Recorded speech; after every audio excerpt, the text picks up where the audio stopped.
Bismillahirrahmanirrahim. Assalamualaikum warahmatullahi wabarakatuh. Tentunya pada channel ini kita berjumpa kembali di kisah-kisah Nabi dan para sahabat juga para wali. Oke, tak usah berlama-lama lagi. Tentunya kisah ini adalah kisah kelanjutan masih di Nabi Ismail alaihi salam.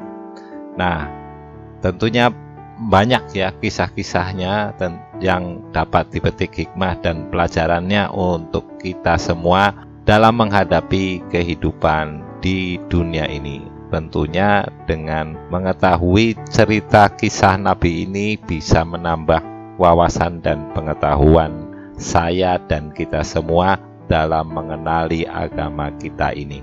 Oke, tak usah berlama-lama lagi. Bagi teman-teman yang belum subscribe, kira sudikah untuk subscribe? Jika subscribe, diucapkan terima kasih, dan jika yang belum subscribe, semoga nanti akan subscribe. Dan jangan lupa untuk share serta klik jempolnya untuk mendapatkan tombol jempol yang tentunya bisa memberikan semangat kepada saya pribadi untuk terus mengupload kisah-kisah tentang keislaman ini. Pada tema kali ini saya akan membahas mengenai kisahnya Nabi Ismail alaihi salam ketika diperintahkan untuk disembelih. Bagaimana ceritanya? Yuk kita ke TKP. Nah, Nabi Ibrahim itu berkunjung menemui Siti Hajar, istrinya, dan juga anaknya untuk menghilangkan rasa kangen pada mereka. Pada suatu hari saat Nabi Ibrahim sudah bersama dengan anaknya, itu bermimpi bahwa dirinya itu menyembelih putranya, yaitu Nabi Ismail. Wow. Nah, setelah ia bangun dari tidurnya, itu adalah mimpi. Ibrahim pun memahami dan mengetahui bahwa mimpi itu adalah perintah dari Allah Subhanahu wa Ta'ala. Dikarenakan ya, karena mimpi para nabi itu adalah benar, maka Nabi Ibrahim pun mendatangi anaknya dan berbicara bersama ya, berunding lah istilahnya dengan anaknya. Sesuai di dalam Quran surat Asy-Syafa'at ayat 102, itu di dalam Al-Quran, yang kurang lebih artinya, wahai anakku, sesungguhnya aku melihat dalam mimpi bahwa aku menyembelihmu, maka pikirkanlah apa pendapatmu. Ismail menjawab, wahai ayahku, kerjakanlah apa yang diperintahkan kepadamu. Insya Allah kamu akan mendapatiku termasuk orang-orang yang sabar. Nah, itu cerita di dalam terjemahan Quran surat As-Safa'at ayat 102 itu.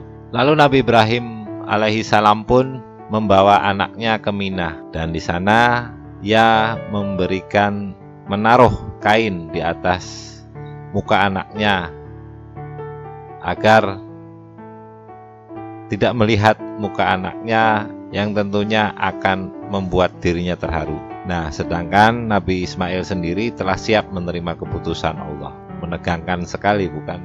Nah, ketika Nabi Ibrahim telah membaringkan anaknya di atas pelipisnya dan keduanya telah menampakkan rasa pasrahnya kepada Allah, maka Ibrahim mendengar seruan Allah Subhanahu wa Ta'ala di dalam suara seperti yang dikisahkan tertulis di dalam Quran surat As-Safa'at ayat 104, 105 dan 106, yang artinya seruan Allah itu kepada Nabi Ibrahim, dan kami panggillah dia, hai Ibrahim, sesungguhnya kamu telah membenarkan mimpi itu. Sesungguhnya demikianlah kami memberi balasan kepada orang-orang yang berbuat baik. Sesungguhnya ini benar-benar suatu ujian yang nyata.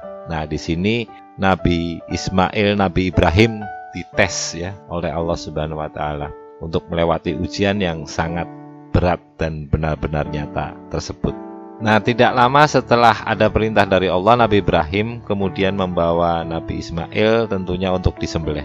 Nah, tidak lama setelah Allah menggantinya dengan hewan sembelihan seperti di dalam terjemahan ayat Al-Quran yang artinya, dan kami tebus anak itu dengan seekor sembelihan yang besar. Kami abadikan untuk Ibrahim itu pujian yang baik di kalangan orang-orang yang datang kemudian, yaitu kesejahteraan dilimpahkan atas Ibrahim.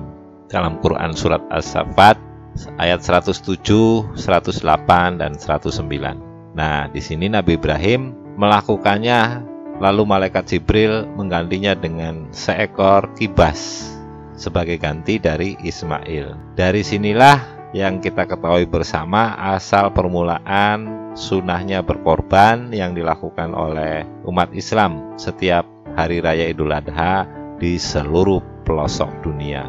Jadi demikian cerita singkatnya. Nanti cerita berikutnya lanjut untuk kisah masih di Nabi Ismail. Semoga kita semua diberikan hikmah terhadap pelajaran dari cerita kisah ini. Wabillahi taufik wal hidayah. Wassalamualaikum warahmatullahi wabarakatuh.